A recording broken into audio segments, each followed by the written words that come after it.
Hi friends, today we will discuss some important terms used in magnetism. You must know these terms because we are using for derivations as well as identifying a quantity. These are very important. So first we are discussing the term magnetic induction, that is represented by capital letter B vector. So I will read, it is the amount of magnetism produced in a substance when it is placed in the external magnetic field. The SI unit is Tesla or Weber per meter square. There are one CGS unit also used, Gauss. So 1 Gauss is equal to 10 raised to minus 4 Tesla. It is used to do the numericals. So what is magnetic induction? That I am going to tell. If you kept a material in an external magnetic field, the amount of magnetism induced in it is called a magnetic induction. The total magnetism induced is called a magnetic induction. And the strength of this magnetic induction is called a magnetic moment. Okay, the strength of this induced magnetism is called a magnetic moment. It is represented by small letter m. So next term is magnetization. It is capital letter M vector.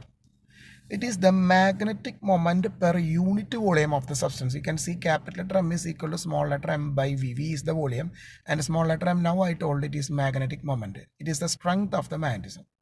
So what is the difference between magnetic induction and magnetization? I will explain very clearly. Magnetic induction means the total induced magnetism in a material. Magnetization means per unit volume. If you took one volume of that material, how much magnetism induced in it? That is called a magnetization. Okay, like population and population density. What is the difference? That's same here. I hope you clear. Then magnetic field strength. Nothing special. You should study. It is the strength of applied magnetic field. You have a ready-made equation that you should learn. Okay, from where it comes, no need to study. That is beyond the scope of your syllabus. But you should learn this. H is equal to H is the applied magnetic field strength is equal to B by mu 0 minus M. That equation you should learn. Otherwise, no need. That is simply strength of the applied magnetic field. Okay. Then magnetic permeability, that is mu. Mu is equal to B by H. What is B? Induced magnetism in a material. What is H? Applied magnetic field. So what is permeability? It is the ratio of induced magnetism to the applied magnetic field.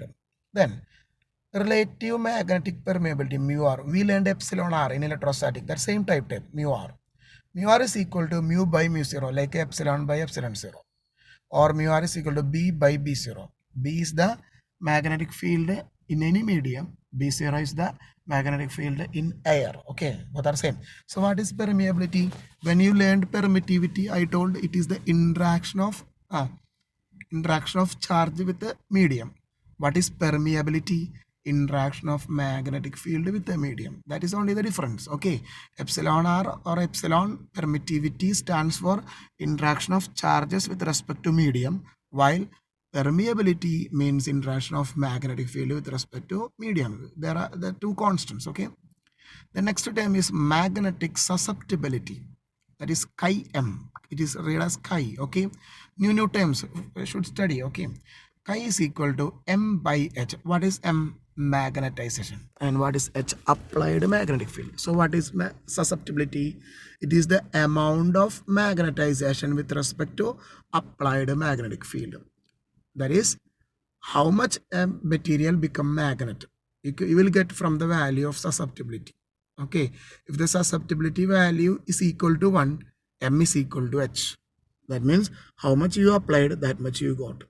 If susceptibility is greater than 1, that means m is more than h. That means if you gave small magnetic field, you will get huge magnetism, like that. Okay, so magnetic susceptibility refers to the strength of the magnetic material. I hope you're clear.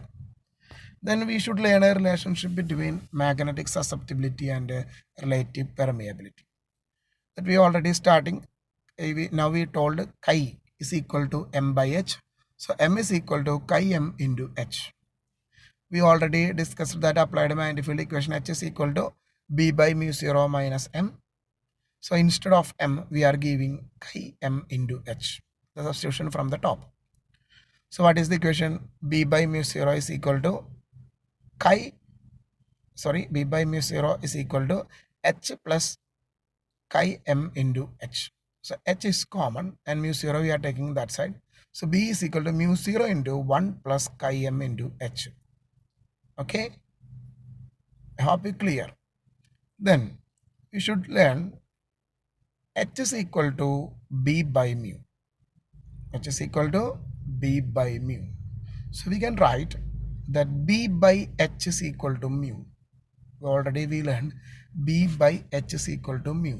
B by H is equal to mu. So you will get mu is equal to mu 0 into 1 plus chi m.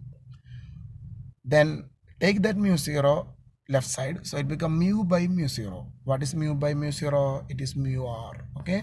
So you got a relation mu r is equal to 1 plus chi m. That means relative permeability is equal to 1 plus magnetic susceptibility.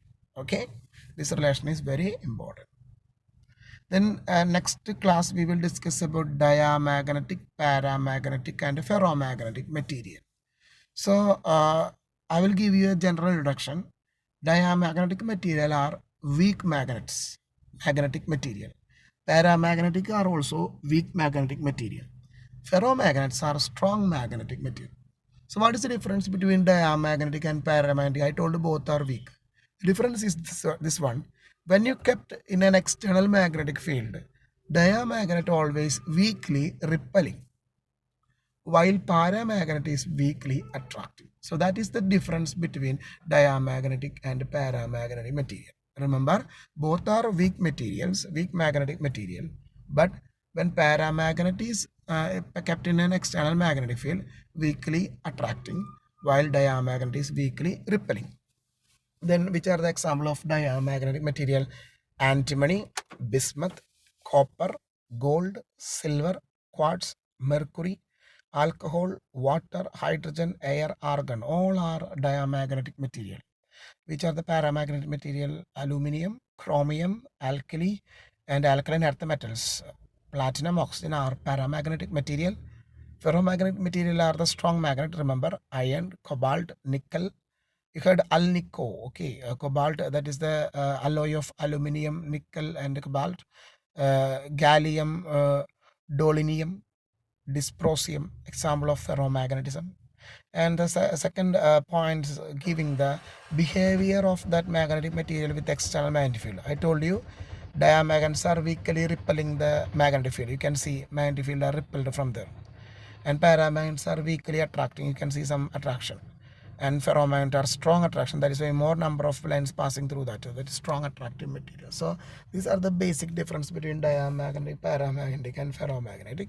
We will discuss detail in our next class. Okay. So you should copy that terms and study now itself, because we are dealing with that terms in our future derivations. Okay. So thank you very much.